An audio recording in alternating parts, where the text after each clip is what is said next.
What's going on, class? I'm doing my flip lesson today, and I will be doing it on the Pacific Theater in World War II. This is for an 11th grade classroom. Basically, I'm just going to go through some of the causes of our involvement in the Pacific in World War II against the Japanese, some of what caused it, Pearl Harbor, go through some of the battles, and then get to eventually the atomic bomb droppings. So basically, we're going to start off here. Pre-Pearl Harbor. After the Japanese ruthlessly attacked China, killing almost a million civilians from 1937 to 1947, the United States put an embargo on Japan on July 24th, 1941. Japan lost a lot of access to its trade, its oil exports. Um, Japan's response was to invade Saigon in hopes of gaining some of the resources they lost. And little did the Americans know that they had another response that would cause them to cause the United States to join World War II. Basically, the United States tried to have this period of non-interventionism where they would give supplies to Britain and its allies to fight Japan and Germany, but it wouldn't really send troops. It would send maybe some experienced fighter pilots to help train people, but it wouldn't send any ground troops. But that all changed on the attack of Pearl Harbor. The morning of December 7th, 1941, the United States was attacked by the Japanese Imperial Air Force. The military base was attacked by 353 fighter bombs and torpedo planes.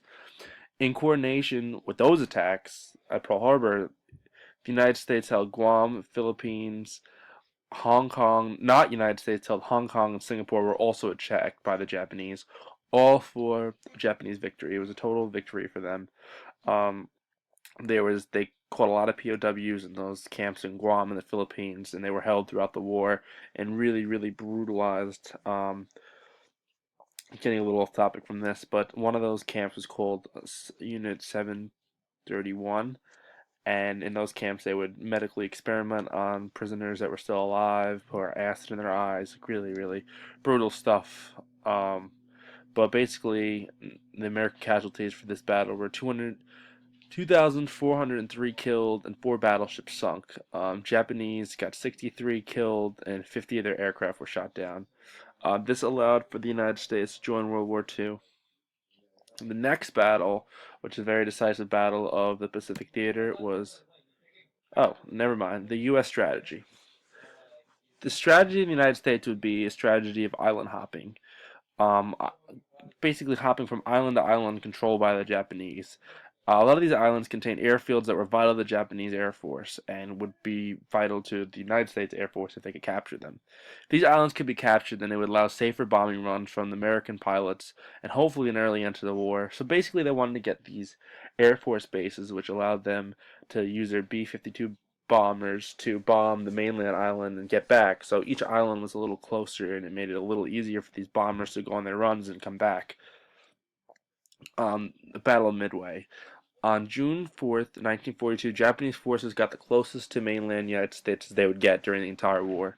A huge fleet of battleships and carriers, along with smaller vessels, made an attempt to take Midway Island. Due to the help of cartographers, basically coders, that they would code Japanese messages, these plans were intercepted by the military, and it was a complete victory for the United States. It came at some loss, but it was a pretty decisive victory.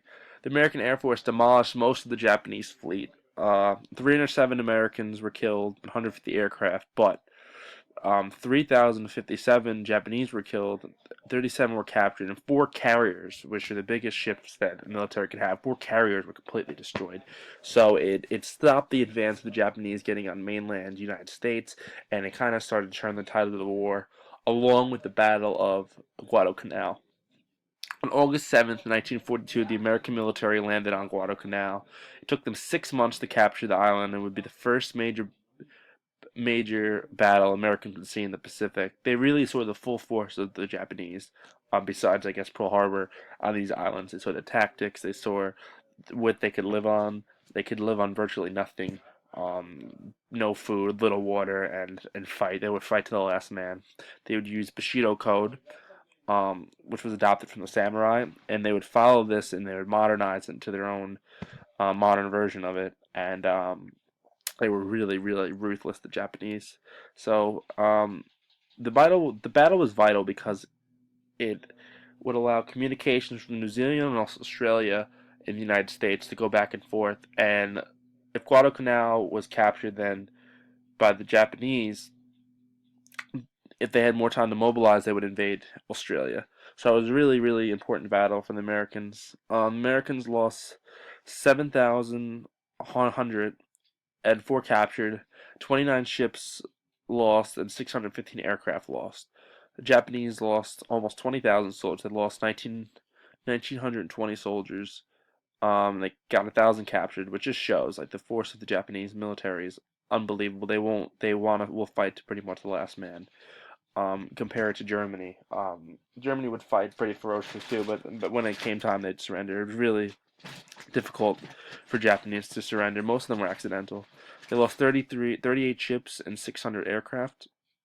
The battle was a decisive victory for the U.S. and a turning point in the war. The Battle of Saipan, which is important to me because my grandfather actually fought in the Battle of Saipan. On June 14th, 1944, the United States would perform a D-Day style landing on the island of Japan. This is one of the first battles that the Americans would face civilian casualties. Not American civilian casualties, but Japanese civilian casualties.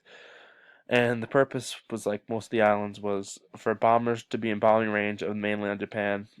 The battle raged on for 3 weeks with fierce Japanese resistance. At the end of the battle, the Japanese made a final 4,000-man banzai attack along with civilians. Like some of them were injured, and they made a final attack, and they almost completely destroyed 2 regiments. Were almost completely wiped out. About 650 American soldiers died in that attack alone.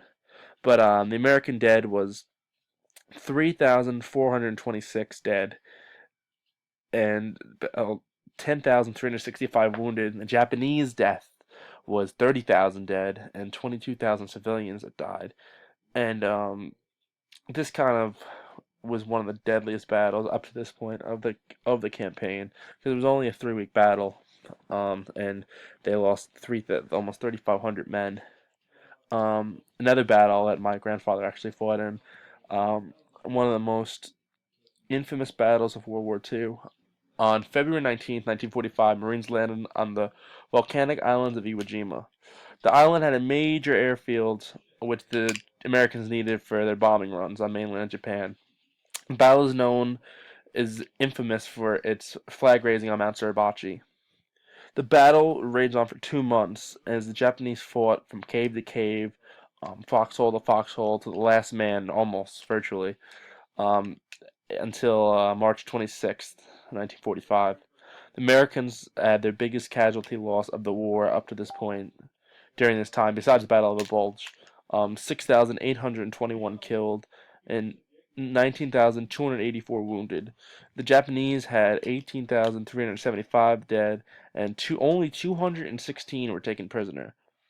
The battle was one of the most costly and World War II, but signified American strength and resilience.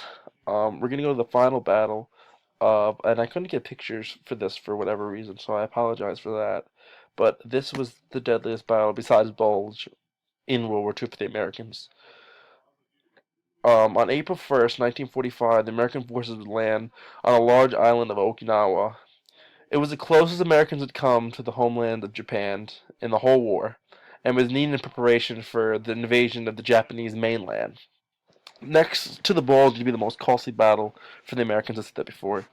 In June 1945, the battle was over, but soldiers hid and fought until 1946.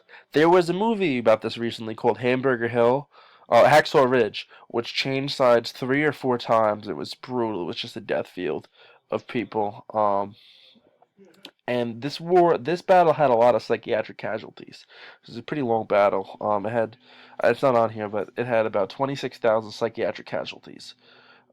American dead was 20,195, and it was 55,192 wounded. And the Japanese dead was 110,000, with 7,000 captured and almost 150,000 civilians killed. So basically, these campaigns were so brutal, and so costly to the Americans and the Japanese that basically they wanted to they wanted to try something else. They wanted to say the war can end quicker. And also, it's not on here, but the Russians were declared war on Japan in early August, and were making advances towards mainland Japan. So basically, the United States and Russia went into Japan. It could the possibility of sparking World War III, but Japan would have to be divided from the Americans and the Japanese. So it would be a pretty messy scene. It would be like Germany almost if they stayed in the war. So the Americans opted for this tactic on August 6, 1945. A bomb called the Enola Gay was dropped on Hiroshima, killing over 100,000 people. A few days later, on August 9th, a bomb called Little Boy was dropped on Nagasaki. On August 15th, the Japanese surrendered the American military, marking the end of World War II. Um, Basically, that was it. That was the end of the fighting. It was the end of the brutal campaign of the war. The Americans lost about 200,000 soldiers on in World War II, but it signified America as a world power. And that's it for my flip lesson. Thanks for watching. Bye.